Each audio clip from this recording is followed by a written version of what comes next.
करती हूँ आपकी उपस्थिति के लिए। मेरा सौभाग्य है कि आज संगठन ने मुझे जन आशीर्वाद यात्रा छिंदवाड़ा जिले में आकर कार्यकर्ताओं से काम करके उनसे संवाद कर समन्वय करने का मौका दिया। सर्वप्रथम मैं जिला की इकाई का अभिनंदन करती हूँ। 5 आम सभाएं, 70 रथ की सभाओं के माध्यम से 140 विविध स्थानों से गुजरती हुई इस यात्रा में 50,000 नागरिक सम्मिलित हुए। जो नागरिक इस यात्रा में पधारे, उनके आशीर्वाद के लिए मैं भारतीय जनता पार्टी की ओर से उन्हें आभार व्यक्त करती हूँ। हमारे जिला अध्यक्ष ने अपनी व्यथा को और कांग्रेस पार्टी के नेतृत्व के संदर्भ में जो कटु सत्य है उसको आपके सम्मुख उजागर किया। ये सत्य है कि मध्य प्रदेश ने एक वक्त ऐसा देखा था जब पूरा प्रदेश आर्थिक चुनौतियों से ग्रस्त था। प्रदेश में विकास को संपूर्ण रूप से परिभाषित करने के लिए कोई भी ऐसी व्यवस्था नहीं थी जो गरीब कल्याण के संकल्प को दर्शाए, जो महिला उत्थान के कामों को गिनवा सके, जो युवा को और भी शक्तिशाली कर आर्थिक व्यवस्थाओं को सुदृढ़ करने का संकल्प दिखलाता हो। ये हमारा सौभाग्य है कि प्रदेश की जनता ने हमें सेवा का मौका दिया। आदरणीय शिवराज जी के नेतृत्व में वर्षों से जो विकास की नींव रखी गई, उसके चलते आज कई उपलब्धि हैं जो भारतीय जनता पार्टी के कार्यकर्ता बड़े गौरव के साथ जनता के सम्मुख प्रस्तुत करते हैं। 44 लाख से ज़्यादा ग्रामीण अंचलों में आवास का बनना भारतीय जनता पार्टी की सरकार की बहुत बड़ी उपलब्धि है।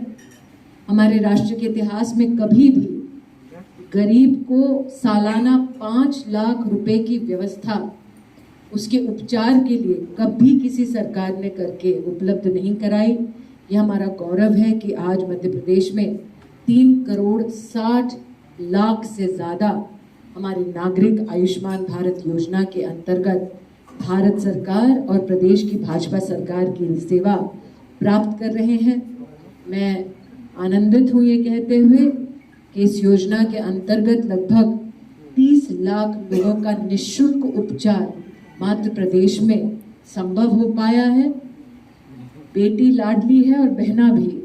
ये शिवराज जी का न सिर्फ सिद्धांत है बल्कि उनके शासन ने उनके सिद्धांत को, उनके संकल्प को धरातल पर फलीभूत करके आज उनकी वजह से 40 लाख से ज़्यादा हमारी बेटियां लाडली लक्ष्मी योजना के अंतर्गत अब लखपति बन चुकी हैं।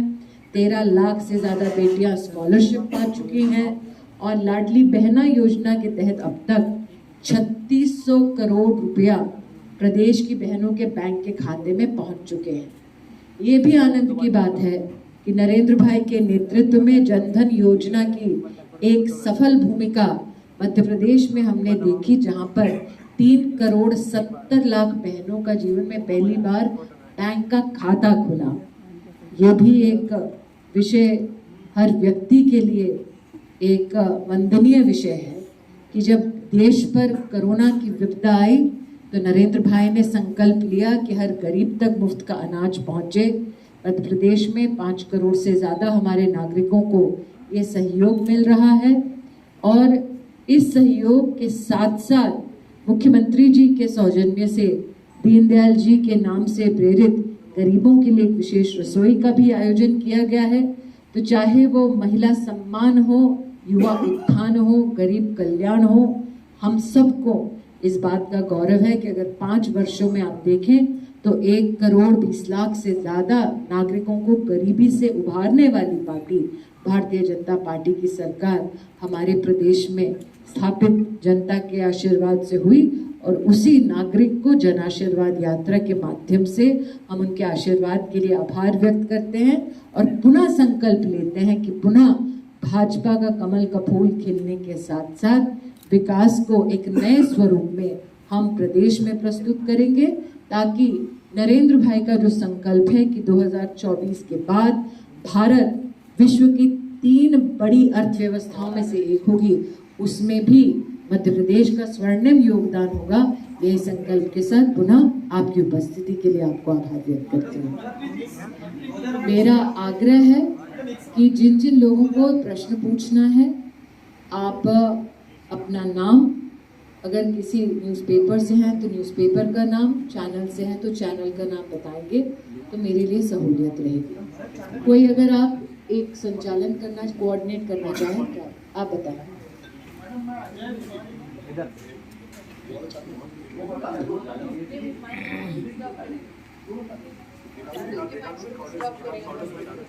कोई नहीं, आप बता दीजिए। लाडली लक्ष्मी योजना और लाडली बहना योजना मध्य प्रदेश में संचालित है।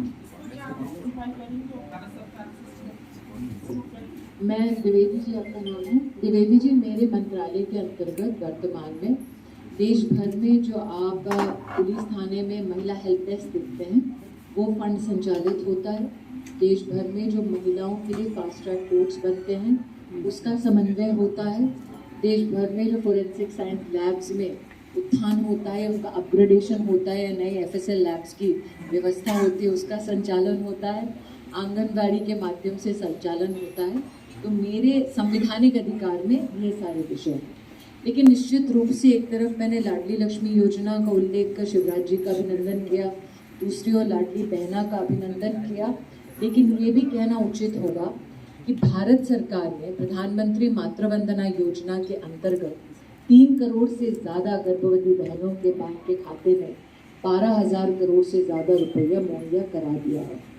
यह आपको भी ज्ञात है कि प्रधानमंत्री जी ने जब मुद्रा योजना की चर्चा की थी, तब मात्र ये नहीं कहा था कि ये पुरुषों के लिए स्कीम है अथवा मात्र महिलाओं के लिए है, लेकिन अब तक उसमें जो 40 करोड़ लोन्स गए हैं, उसमें से 70% से ज़्यादा महिलाओं को गए हैं।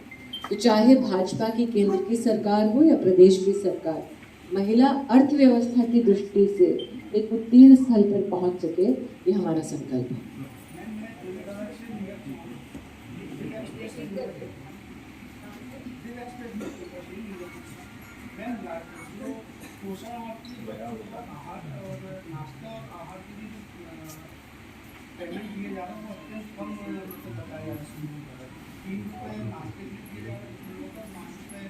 मैं इतना कहना चाहूँगी कि हर वर्ष ये आंकड़ा देश की सभी प्रदेश सरकारों के साथ चर्चा में आता है और फाइनेंस में वर्तमान में कॉस्ट रिवीजन के लिए हमारी फाइल जा चुकी है। मैडम, मैं अतुल गजवी हूँ, भारत एक्सप्रेस न्यूज़ चैनल से। सवाल यह है मैडम कि जो मौजूदा स्थिति मध्य प्रदेश में अभी हम देख रहे हैं, दिन रात सुनने में भी आता है कि दलितों और आदिवासियों पर अत्याचार की घटनाएं बहुत ज़्यादा बढ़ रही है और जो एक महिला उत्पीड़न को लेकर के भी मध्य प्रदेश आज भारत में ये सरकार के आंकड़े हैं नंबर 1 पोजीशन पर है। कैसे देखती हैं आप? सरकार के आंकड़े उस कार्यकाल के लिए हैं जब कमलनाथ जी के हाथ में बागडोर थी। तो मैं आभारी हूँ कि आपने कमलनाथ जी का पर्दा फाश किया है सभी पत्रकारों के सामने। हाँ जी। मैं Sarika Srivastava madam, news for India TV.com से, साथ में दूरदर्शन में स्ट्रिंगर के रूप में भी काम करती हूँ जी। मेरा ये सवाल है कि क्या शिवराज सरकार सिर्फ लाडली बहना योजना और लाडली लक्ष्मी योजना को लेकर ही आगे का चुनाव जीतना चाहती है? मुझे ऐसा मैं क्वेश्चन पूरा करूँ, क्योंकि कल मैं भोपाल और नर्मदापुरम होते हुए छिंदवाड़ा आई हूँ, तो यहाँ पर मैंने बीच बीच में युवाओं को ये पाया कि मामा जी सिर्फ भांजियों को देख रहे हैं, बहनों को देख रहे हैं, और रोजगार की जो बातों से युवा बहुत ज़्यादा परेशान है। और यहाँ तक अभी कुछ समय पहले जब यहाँ पर पटवारी का रिजल्ट आया तो उसमें बहुत बड़ा घोटाला पाया गया। तो इस संबंध में क्या करेगी सरकार? 3 सवाल हैं आपके। दूरदर्शन के लिए भी काम करती है और एक प्राइवेट चैनल के लिए भी काम करती है। तो पहले तो मैं स्तंभित हूँ थोड़ा कि आप सरकार में कैसे काम कर रहे हैं और प्राइवेट में कैसे काम कर रहे हैं। बताना सच था मैडम, इससे मैं ये नहीं मैं समझ रही, इसीलिए क्योंकि काम पत्रकार एक ही व्यवस्था में करते हैं। सहमत हूं मैडम कि जब से सरकार आई है तब से 2003 मैं से बोलूँ, अब मैं बोलूँ। ये सत्य है कि जब कांग्रेस पार्टी के पास 15 महीने सत्ता थी तो शिवराज जी जो नौजवानों को लैपटॉप देने की व्यवस्था कर चुके थे, उसको खंडित करने का काम, उसे रोकने का काम कांग्रेस पार्टी ने किया। ये सत्य है कि कांग्रेस पार्टी ने न सिर्फ युवा के कल्याण को और टेक्नोलॉजी के कार्यक्रम को खंडित किया, बल्कि कांग्रेस पार्टी ने युवाओं को झूठा बयान भी दिया था कि वो भत्ता देंगे, लेकिन नहीं कर पाए। लेकिन हाल ही में अगर आपने ईपीएफओ के आंकड़े देखे होंगे, जिसको इकोनॉमिक टाइम्स जैसे अखबारों ने प्रेषित किया है, उसमें गत 2 से 3 वर्षों में 5 crore 20 lakh formal jobs EPFO के माध्यम से आंकड़ा आया है, जिसमें व्यक्ति स्वयं इनफॉर्मल नहीं फॉर्मल सेक्टर में जॉब्स पा रहा है। दूसरा, मुख्यमंत्री जी ने स्वयं नौजवानों को प्रदेश में स्किल्स की दृष्टि से उनकी ट्रेनिंग की व्यवस्था विशेष रूप से कराई, ताकि वो ट्रेनिंग पाकर अगर स्वयं अपना व्यवसाय करना चाहें तो वो व्यवसाय करने का सामर्थ्य भी रखते हैं। बैंक में मुद्रा योजना हो या स्वनिधि योजना हो, इसकी व्यवस्था भी है। तो स्किल एंड स्केल अप ये व्यवस्था मध्य प्रदेश में भी उपलब्ध है। लेकिन भारत सरकार का ये आंकड़ा 5 करोड़ 20 लाख वाला आप ईपीएफओ में निश्चित रूप से देख सकते हैं।